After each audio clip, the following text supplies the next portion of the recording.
Khutlai Paiba Sakhangdaba Meeoi Kharana Pharuba Nupa ama police na rescue Touba Ngamkhre. Police na rescue Touba ngamhouraba Meeoi adudi Leimaram Mamang lekai dagi Leichombam Imocha chahi 93 apokpa leikhidraba Leichombam Charai kou-i hairi. Police tagi fangba pau amana hai ngasi ayu pung 10 rom tabada Sakhangdaba Khutlai Paiba singna Meeoi ama Leimaram Warriors Rehabilitation Center dagi fakre haibagi pau police na fangkhe. Pau asi hek fangbaga Bisnupur District Police ki team amana khonglai thuna sangsinduna Leimaram amasung Irengbamda thiba humbagi thabak chathake tungda Sakhangdaba singna Pharuba Leichombam Imocha labuk amagi manakta leiramba thengnabadagi police team aduna rescue tawba ngamkhibani.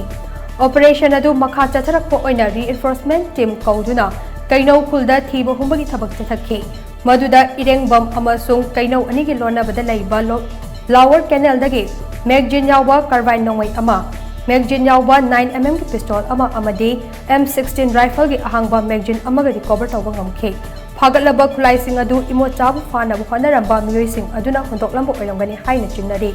tungda numit yungba matung pungkhai chatpa fauba kainau awang leikai de leiba yum singda changduna thiba humba ki thabak jathaki adum oinamak mipha mipun di yawkidi hairi.